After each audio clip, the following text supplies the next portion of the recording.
escola é um espaço físico, mas ela é viva, por causa de cada um de nós. Vivemos nesse espaço das 7h20 às 17 horas, todos os dias. E isso faz desse lugar mais que tijolos e cimento, porque humanizamos esse concreto com nossas ações, construindo memórias e fazendo história. Aqui pensamos, planejamos nossas ideias e debatemos sobre a vida, conectada diretamente com a nossa realidade. Porque além de estudantes, somos cidadãos, que através da leitura compreendem melhor o mundo e a vida, e assim se propõem a participar na construção de um mundo mais justo. A escola deve ser o espaço onde exercitamos a verdadeira democracia, onde exercitamos a cidadania, que vai além do ato de votar, mas em compreender quem somos na sociedade e como devemos atuar exercendo a cidadania em plenitude.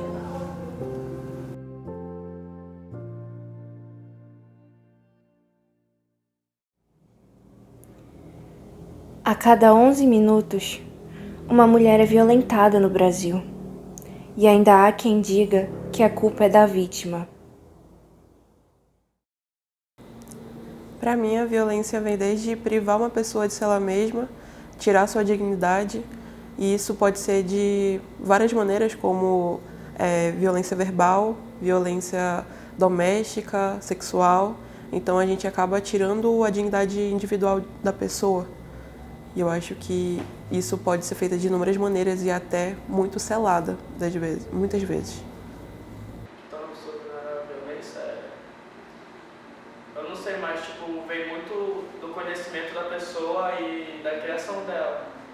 Se ela vem de um ambiente familiar onde que já é propício isso, ela viveu sendo manipulada, abusada, isso vai ser o cotidiano dela, para ela isso vai ser normal. Então quando chegar outra pessoa e fizer abusar ela, vai ser normal para ela, na visão dela, isso daqui já aconteceu comigo antes, eu não posso fazer nada, a vida é assim. Há pessoas que acabam tendo o apego emocional, isso acontece mais em relacionamentos, geralmente, é o que geralmente acontece mais.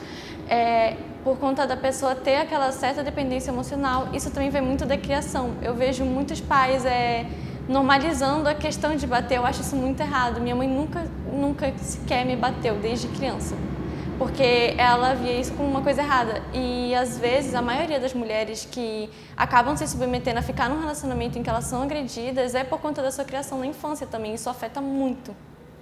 E o próprio agressor não tem um conhecimento sobre isso, porque possivelmente ele também pode ter passado isso na família dele quando ele era menor, ou ele pode ter adquirido ao longo dos anos, que ele também pode ter passado, mas ele conseguiu estruturar isso na cabeça dele, isso é normal, então eu posso também fazer isso com as outras pessoas. Eu acredito que a vulnerabilidade para uma violência vem muito de questões sociais. Por exemplo, uma mãe de família não tem um apoio, uma rede de apoio por fora, ela acaba não tendo, muitas das vezes, coragem para pedir ajuda. Então ela está exposta a partir do momento que ela não consegue, não tem encorajamento social para criar forças para ir atrás de ajuda.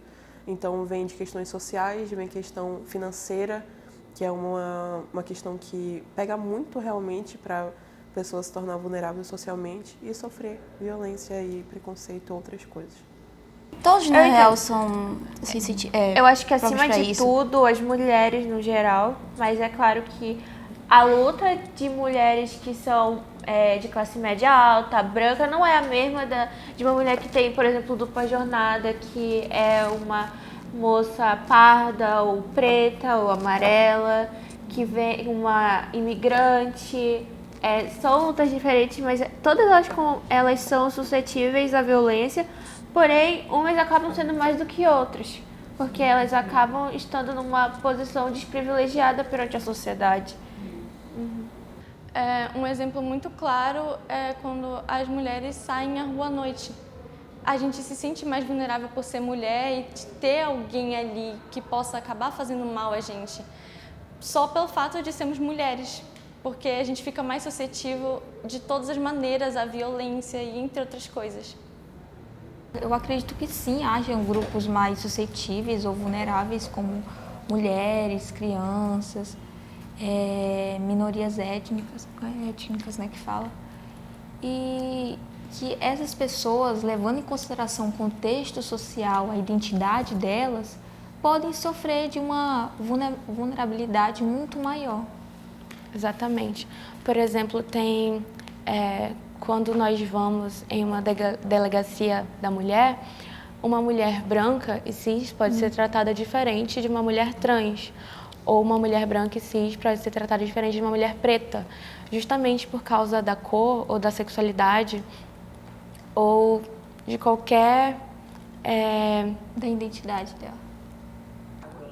Eu acredito que sim, existem grupos que são mais suscetíveis à violência, eles seriam a minoria, as pessoas que têm diferenças, que não se encaixam no padrão da sociedade. Pessoas pretas, mulheres principalmente, pessoas LGBTQIAP+. E o ponto principal, a falta de acesso ao conhecimento.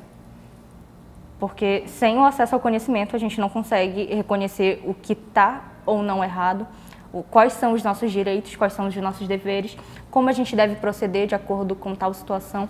Então, assim, a falta de conhecimento e ser uma minoria dentro desse nosso contexto nos torna muito vulneráveis.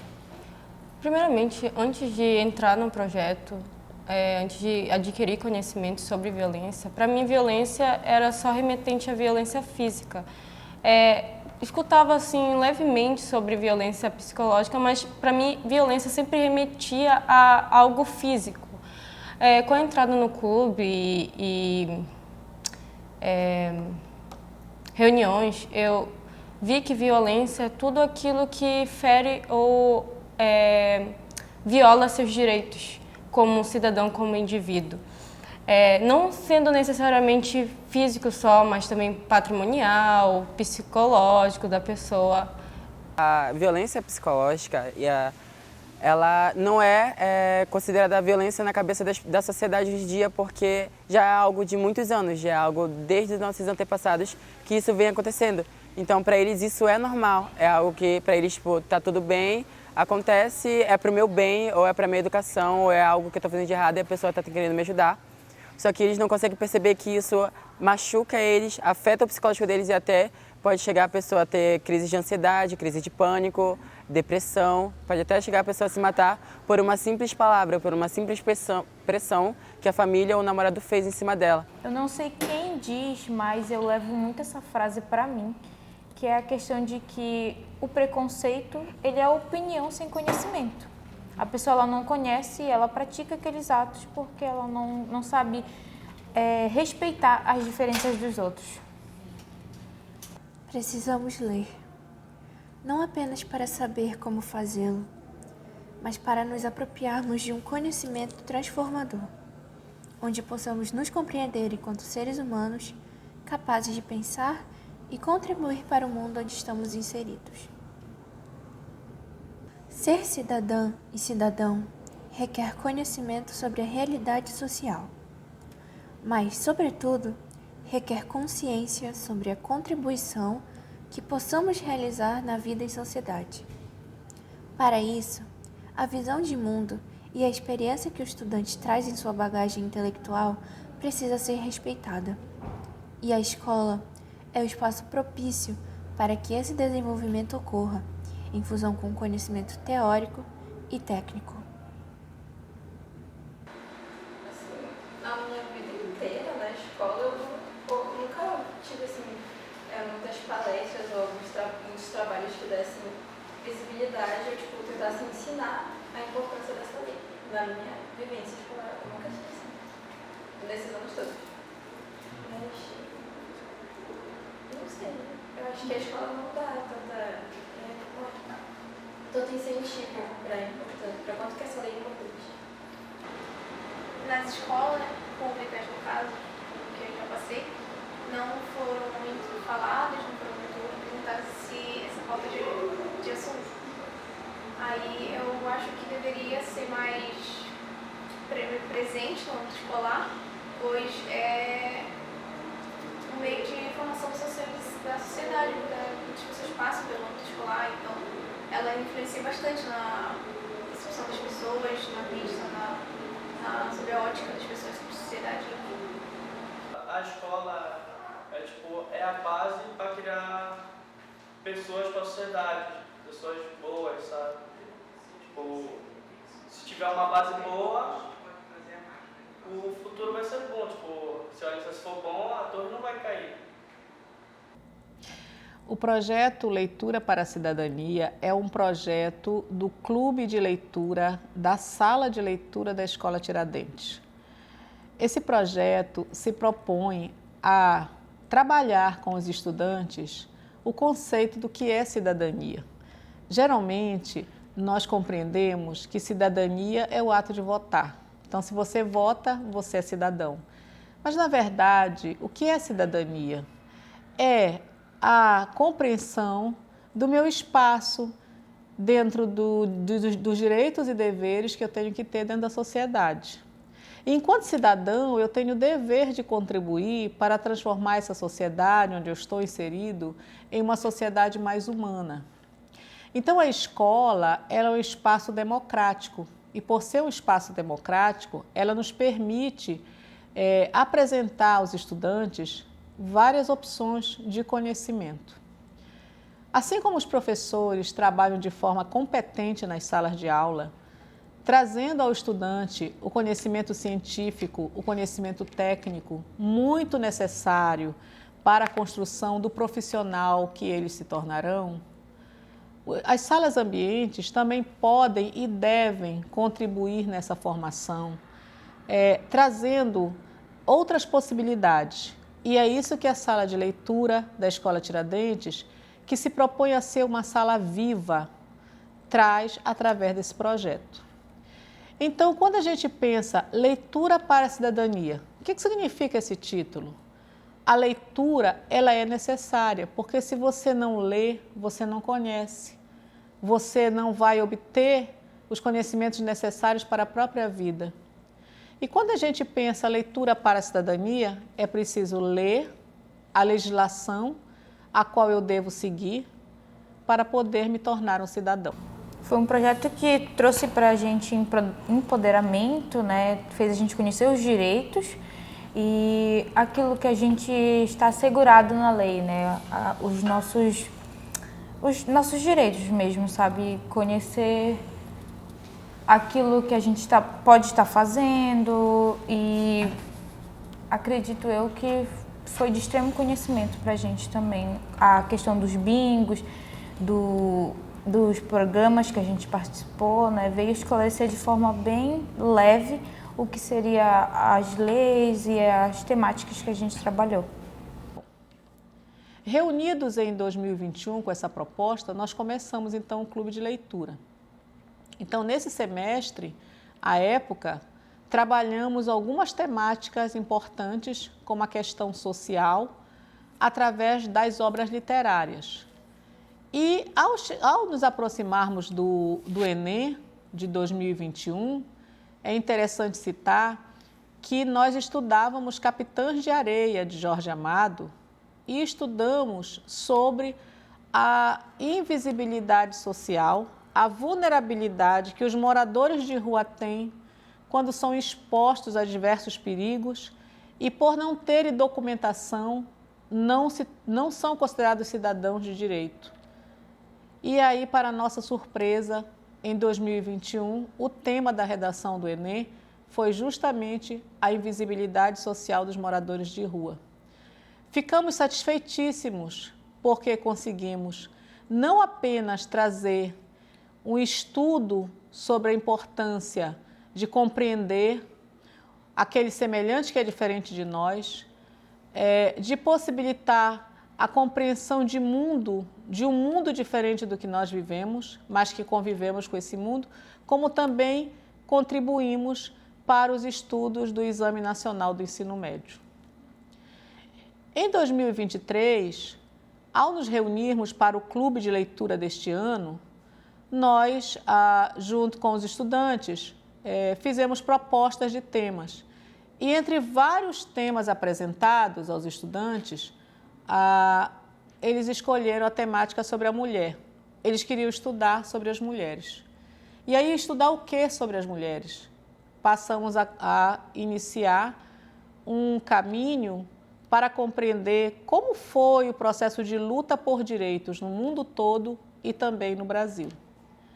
Quando chegamos a estudar as leis no Brasil, os encontros que foram feitos, como a Convenção do Pará, por exemplo, e outros encontros que foram viabilizados para discutir a questão do direito das mulheres, os estudantes optaram pela Lei Maria da Penha. Queriam estudar a Lei Maria da Penha, queriam conhecer, e foi a partir daí que nós iniciamos esses estudos. Eu acho que quando eu adentrei ao projeto, eu percebi essa questão de ter liberdade, ter voz para poder relatar ou denunciar a violência, que você tem esse acolhimento. Eu acho que o que mudou na minha concepção foi isso. E sobre os tipos de violência que antes eu não via com tanta relevância, como, por exemplo, a violência moral ou o assédio moral, que é essa ridicularização em forma de piadas ou brincadeiras, que antes eu via como algo banal ou mediano, que não fazia tanta diferença assim. Só que se é uma violência, como eu posso dizer, uma violência que ela é silenciosa, mas fatal. Acredito eu que o projeto, né, o Clube de Leitura, trouxe uma outra visão para mim de violência. Antes eu só tinha a questão de que violência seria mais aquela física. Eu não entendia essa questão verbal.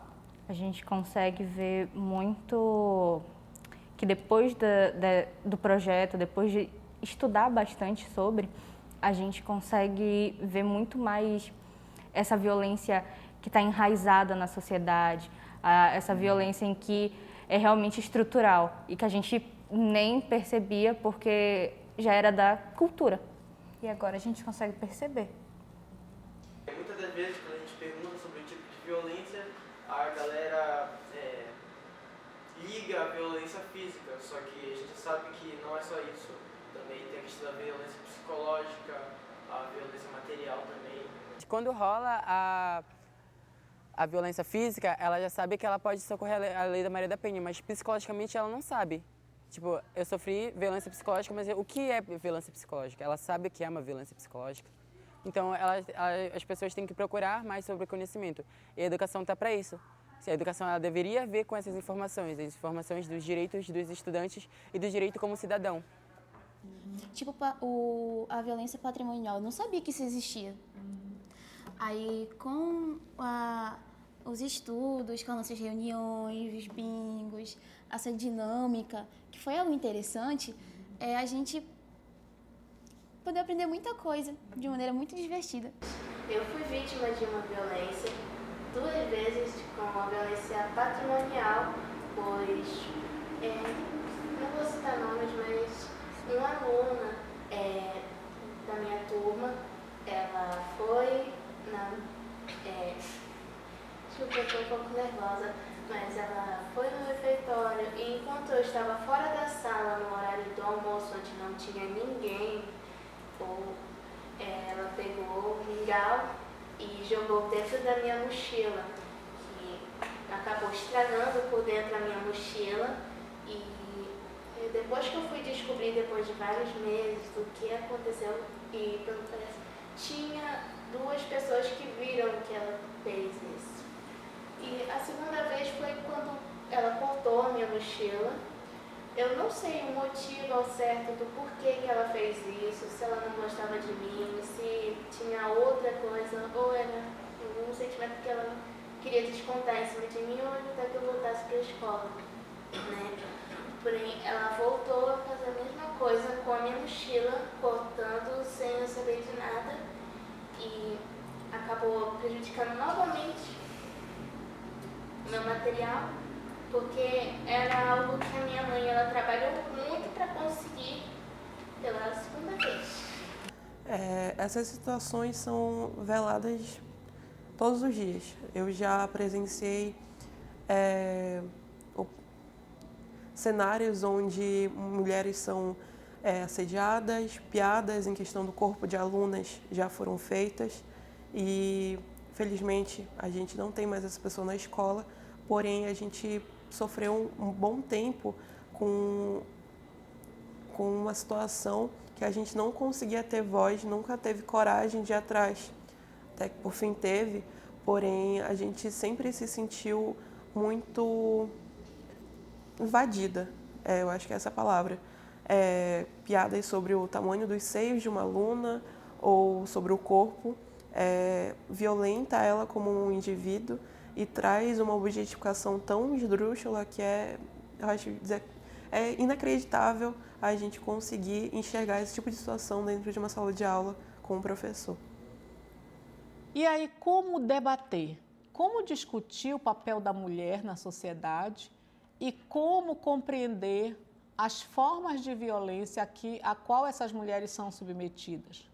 Então, para isso, nós trouxemos o estudo de filmes, o estudo de documentários, onde entre esses documentários nós tivemos a própria Maria da Penha falando da sua história e contando a luta que ela teve para ser respeitada, né, devido e ser reconhecida como vítima de agressões do marido.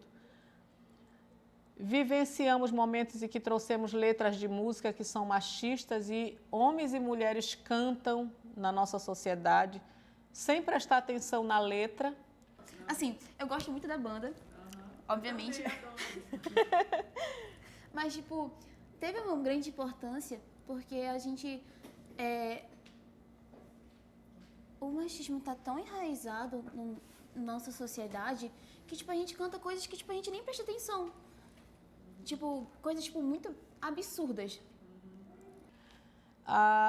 Realizamos bingos, tivemos o bingo da relação abusiva, onde debatemos como que a violência ela pode ser disfarçada numa brincadeira, como que a violência pode acontecer num ambiente familiar, quando ocorre uma exploração sobre a mulher relacionada ao trabalho doméstico. Debatemos o bingo da relação saudável também para saber como nos proteger e como deveríamos nos posicionar. No mês de agosto, realizamos, em parceria com o programa O Direito em Debate, do Dr. Alencar, Dr. Eusonias e doutora Kênia Pinheiro, que foram muito gentis e trouxeram até a Escola Tiradentes o estúdio da rádio e realizamos um programa ao vivo para o mundo todo através da internet. A transmissão foi direta. E onde nesse programa nossos estudantes, entre eles o Cailo, que está aqui ao meu lado, foi assim de uma excelência admirável ao aceitarem ir para a mesa redonda, para a mesa de debate e debater com advogados. Estudantes de ensino médio, né, ele, Jasmine e Bianca, que são do clube, sem receber nenhum décimo de nota, apenas pelo fato de querer contribuir com a escola, de honrar o uniforme que vestem, de contribuir com o projeto. Então isso assim foi encantador, admirável. E posteriormente ao programa, nós demos continuidade ao trabalho ao adentrarmos o estudo do método científico, para compreendermos o que é uma pesquisa de campo e sabermos que ela é um instrumento do método científico, como deveríamos trabalhar de forma a não criar respostas prontas, mas permitir a pesquisa vir de forma coerente, trazendo a realidade. E continuamos os nossos estudos novamente quando o Enem se aproximou para voltar a falar da Lei Maria da Penha. E aí novamente pela segunda vez, a grata surpresa, quando estudávamos sobre a invisibilidade do trabalho doméstico em uma das nossas últimas reuniões antes do Enem de 2023. Nós, na sala de leitura, realizamos uma atividade onde nós nos perguntávamos de que forma nós escravizamos a mulher dentro de casa, não é verdade? E verificamos que nós escravizamos a mulher quando nós sobrecarregamos essa mulher com o trabalho doméstico e achamos que o trabalho doméstico só é responsabilidade dela. E aí a grata surpresa veio com o tema da redação do Enem de 2023 sobre a invisibilidade do trabalho de cuidados da mulher, né, no lar. Referente à questão do Enem, que felizmente assim nós acertamos, e isso, quando cheguei lá e me deparei com esse tema da redação, com certeza por causa das atividades aqui, das metodologias, eu já tinha como que fala? Um referencial, um referencial bem forte, uma base boa, e chega lá do que eu poderia argumentar. E essa, sobre do dia em que discutimos o fato da mulher ser mesmo imputada a ela os trabalhos de cuidado. A mulher, ela exerce a função mais importante, que é a reprodução, né, e cuidado da vida, e para isso ela não é remunerada. Isso é muito interessante, sabe? E ver toda a estrutura que imputa naturalmente esses serviços a ela, como se fosse uma qualidade inata dela, como se fosse obrigação dela. E isso, com certeza, no dia que trabalhamos isso aqui na reunião, eu repensei sobre as atitudes de mim mesmo, como, né, como a senhora disse, um futuro homem, um menino cis, a minha relação com a minha mãe em casa, né? Eu pude, com certeza, refletir sobre isso, porque às vezes essas tarefas domésticas, ela cuida da minha irmãzinha, né? E às vezes eu acabo que nem dou atenção, e a minha mãe realmente faz muita coisa. Então depois disso eu pude repensar para me tornar uma pessoa melhor, inclusive em relação à minha mãe. Eu que já, ainda que chegue exausto da escola e faça algumas atividades domésticas, eu pude ver que ainda assim ela ainda fazia mais do que eu, sabe? Então por que não me esforçar mais? Só para ver ela descansando ali. Graças ao clube eu pude refletir essas atitudes que a gente tinha e que passava batido. Muitas vezes as mulheres, elas são relacionadas a esse trabalho doméstico. A mulher é mulher. Tem gente que fala que a mulher tem que ficar em casa, tem que lavar louça, sendo que isso não é um trabalho da mulher. Homens podem fazer esse trabalho, mas muitas vezes esse trabalho é relacionado às mulheres. Acho que também tem a questão de ter filhos. Tem muita gente, principalmente homens, que falam que mulheres têm que ter filho, mas nenhuma mulher é obrigada a fazer esses papéis. Nem toda mulher tem a obrigação de ter filhos, nem toda mulher nasceu para ser mãe. E quando um cara diz que ele vai fazer esterilização, que ele vai fazer uma cirurgia onde proíbe ele de ter filho, ele não é judiado como uma mulher. Eu já ouvi um cara falar uma vez que ele ia fazer isso para ele poder fazer atos sem proteção. E os caras riram perante aquela situação, perante eles falarem isso. Se fosse diferente, uma mulher falar isso, ela seria extremamente xingada, judiada, iam chamar ela sobre diversas coisas horríveis. Como Engels disse, a mulher é a primeira propriedade privada do homem. Então, uma coisa que vem há anos, né, é realmente a cultura patriarcal, não só no Brasil, mas em uma sociedade como um todo, ela perdura há muitos anos. Então, é uma coisa construída, um pensamento retrógrado que já perdura há muitos anos. Então, a gente atribui esses pensamentos totalmente à mulher por causa de... Foi ensinado pra a gente acreditar, assim, que a mulher, ela realmente só deve estar na cozinha, ela só deve servir ao homem e à família. E também, principalmente, o pensamento sobre ser mãe. É colocada uma pressão social muito grande na mulher para ela ser mãe. Então, é dever dela gerar um filho, cuidar desse filho, e eu acredito que isso tira ela o poder de ser um indivíduo. Ela não é apenas um ser, uma pessoa, ela deve ser uma mãe, uma cuidadora da casa e, por fim, ela não consegue desenvolver tanto o seu eu como um homem, por exemplo. A minha mãe, ela faz, 90% das coisas de casa é só a minha mãe que faz. E, sempre que eu posso manter as coisas limpas, no máximo que eu posso, eu mantenho. Mas não é uma coisa muito recorrente. Então, tem dias que ela tá excessivamente cansada por causa dessa sobrecarga. Porque, é só a minha mãe que varre a casa, é só a minha mãe que faz comida. Aí, tem dias, agora que ela começou a trabalhar de manhã, tem dias que o almoço, ele tarda. Então, as pessoas chegam em casa e não tem o almoço pronto. E eu não sei, às vezes eu sinto que as pessoas, elas têm essa coisa de cobrar pra pessoa que faz a comida na hora. E, a minha mãe ela não tem obrigação de fazer isso. Ela faz porque ela se sente no dever de fazer. Apesar de ela não ser a única pessoa que mora na casa. E é uma galera. É uma galera. É uma galera, tudo grandinha. São 5 pessoas. Não tem nenhuma criancinha. Só a minha mãe faz as coisas, entendeu? E, eu sou a mais nova da casa. E como eu estudo o dia todo, eu não posso ajudar a minha mãe o tempo todo. Mas o que eu posso fazer, eu faço. Quando ela chega do supermercado, eu lavo as frutas, eu guardo os biscoitos, eu higienizo com o álcool, eu passo pano na pia, eu tiro o cabelo do ralo, eu faço o que eu posso, assim, mas não é nada comparado com a carga de trabalho que a minha mãe tem. Sempre fica tudo jogado à mulher. Quando o marido adoece, é sempre a mulher que cuida. Quando tem algum idoso, mãe ou pai, que todos os irmãos abandonam, é sempre a mulher que cuida. Ela sempre cuida dos filhos, ela sempre tem que abandonar o trabalho, a vida pessoal para cuidar dos filhos e do marido.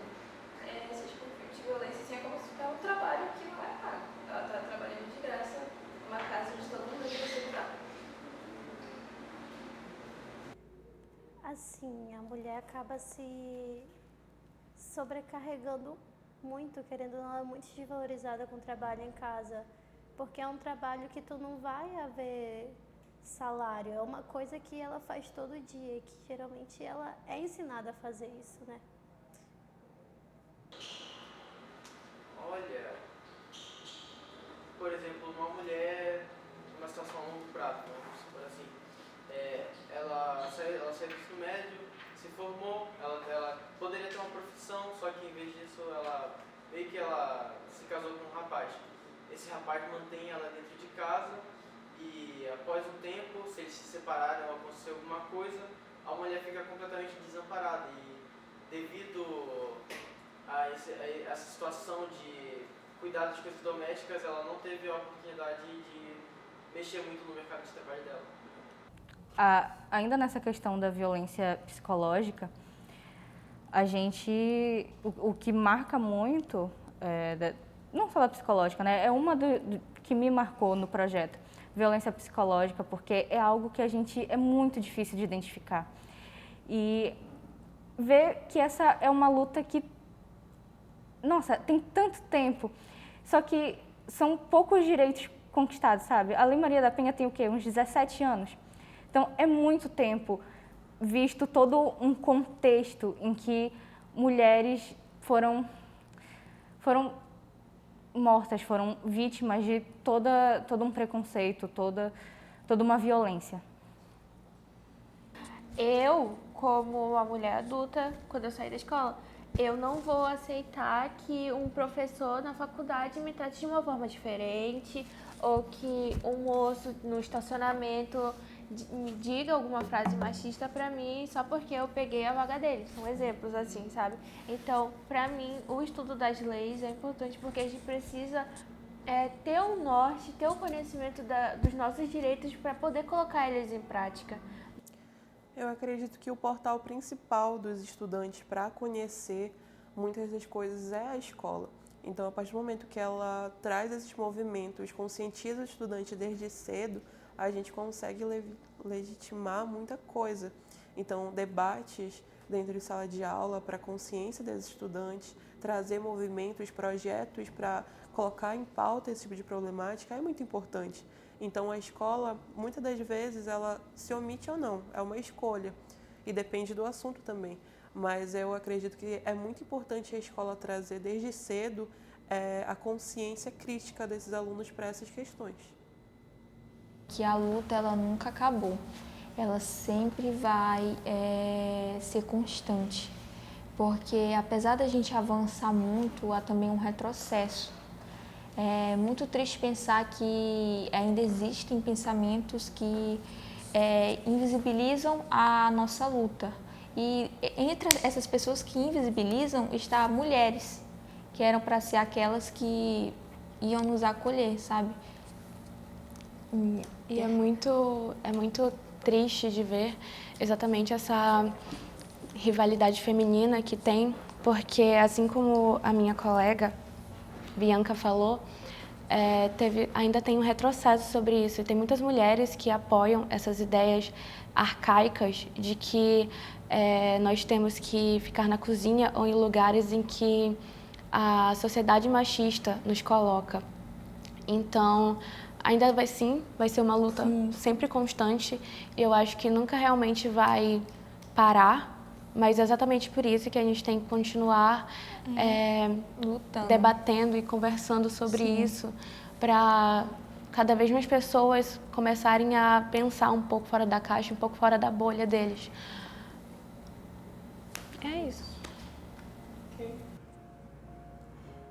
Estudar a história das mulheres na luta por direitos, no Brasil e no mundo, possibilitou a cada estudante conhecer como e por que as leis são criadas.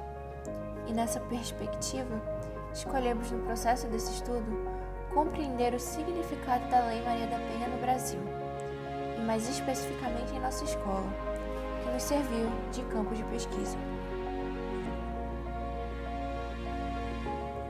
Durante a pesquisa, podemos observar a importância de conhecê-la, entrevistando estudantes que a estudaram e os que não o fizeram, para que assim possamos diagnosticar o conhecimento de todos os diferentes tipos de violência que a lei caracteriza, como violência contra as mulheres e a determinação para combatê-las. Pois é na escola que o estudante aprende com liberdade a construir conhecimento a partir das propostas que apresenta, unindo o que aprende ao que ele também ensina, com tudo o que traz consigo. Não existe saber desvinculado da realidade, pois o pensar é um exercício sobre a visão do cotidiano. Somos feitos do que pensamos, mas com certeza, muito mais do que fazemos, das contribuições que realizamos no meio em que vivemos. Escola é espaço de liberdade, do ato de pensar, do exercício de construir, do ato cidadão de transformar, do agir. Por tudo isso, a escola é o espaço social da construção da democracia, quando não oprime o direito de expressão e o ato de produção, possibilitando ao estudante a construção de saberes, a contribuição eficaz do conhecimento produzido para uma sociedade mais justa e mais humana.